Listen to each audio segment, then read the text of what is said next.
Vamos lá, minha gente. Já vamos seguir aqui sem mais delongas. Na telinha aí já para vocês, nossa 12ª questão, retirada lá do quinto exame de ordem, né, que ocorreu lá em 2011, conforme aí está na telinha. E a questão também trata do assunto súmula vinculante. Olha só, vamos ver o que a questão está dizendo aí para a gente. Se o governador do estado desejar se insurgir contra a súmula vinculante, que a seu juízo foi formulada com enunciado normativo que extrapolou os limites dos precedentes que a originaram, poderá, dentro dos instrumentos processuais constitucionais existentes, letra A, ajuizar a ADIM contra a súmula vinculante, olha só, ajuizar a ADIM contra a súmula vinculante, ajuizar aqui a DPF contra a súmula vinculante, interpor reclamação e requerer o cancelamento da súmula vinculante. Vamos lá. Primeira questão aqui que eu acho que é importante a gente relembrar.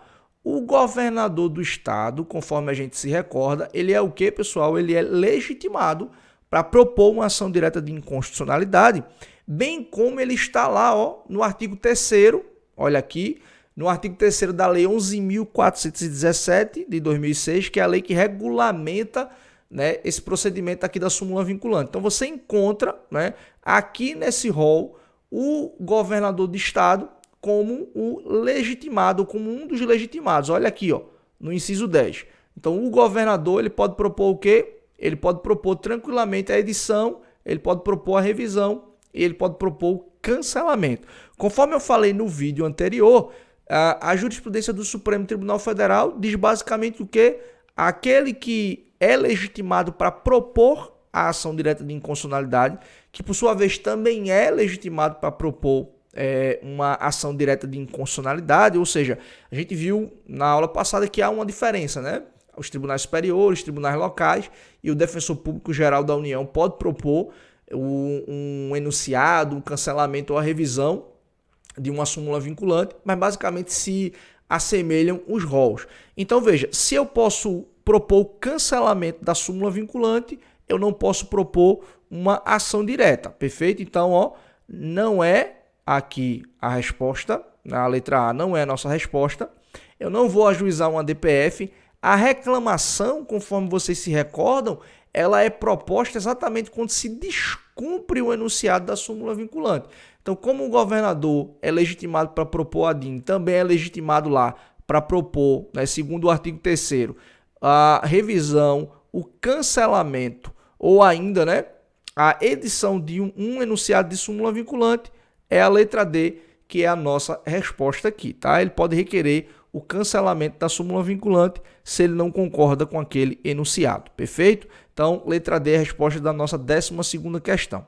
Então, vamos lá, sem demoras, a gente vai lá, ó, para o primeiro exame unificado lá de 2010, feito pela FGV, e a 13ª questão diz o que para a gente? Em relação à inovação da ordem constitucional, que instituiu a nominada súmula vinculante, é correto afirmar que, lembre-se, né?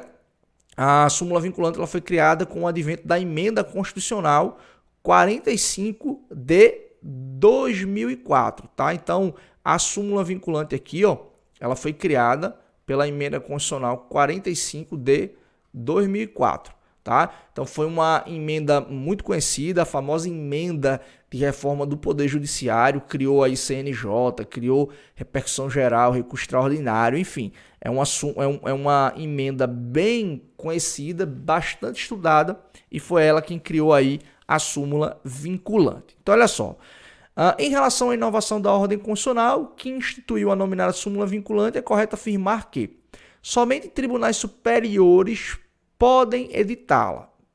Mentira, não é? Não é os tribunais superiores. Segundo aquele artigo 103A que a gente leu, só o STF pode expedir a súmula vinculante. Podem ser canceladas, mas vedada a mera revisão. Não. Os legitimados lá daquele artigo 3º que a gente viu podem propor a revisão, podem propor, né, a própria criação de um enunciado, ok? Então a própria criação ela pode acontecer e pode haver também aqui, ó, a busca por um cancelamento, tá? Então vai ficar ruim aqui, vai ficar feio para vocês perceberem aí, mas vocês já vão prestar atenção que aqui, além da revisão, pode haver aqui a criação né? Alguém pode propor um dos legitimados lá e pode haver também aqui o cancelamento, tá bom? Então não dá para escrever tudo aqui na tela, mas você percebe. Então pode haver a revisão, a criação e o cancelamento. Então essa letra B aqui está errada. A proposta para a edição da súmula vinculante pode ser provocada pelos legitimados para a propositura da ação direta de inconstitucionalidade. Perfeita essa alternativa aqui.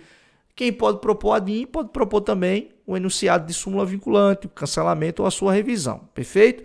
Então a gente já vê aqui que a letra C é a nossa resposta. Mas vamos ver o que a letra D está dizendo para a gente de errado.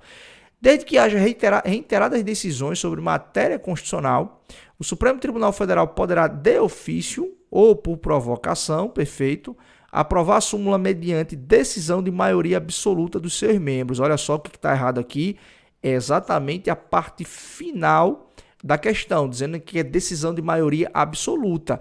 Eu mostrei para vocês, não é maioria absoluta, são 2/3, tá? A gente viu isso, ó.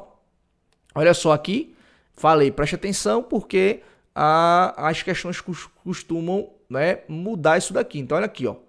Supremo Tribunal Federal poderá, de ofício ou por provocação, mediante decisão de 2/3. Então, a questão lá, nossa questão aqui, a 13ª, ela está errada exatamente porque ela fala de maioria absoluta, tá? Então, nossa resposta aqui, conforme já vimos, é exatamente a letra C. Tranquilo?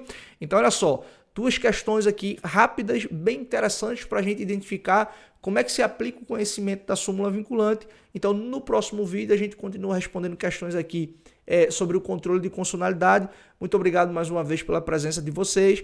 Não deixa de curtir, né? Não esquece de curtir, não esquece de compartilhar. Envie esse vídeo para alguém que esteja eventualmente estudando para o exame de ordem e eu te vejo no nosso próximo encontro, tá bom? Então, mais uma vez, muito obrigado. Feliz demais com a presença de vocês. A gente se encontra no nosso próximo vídeo.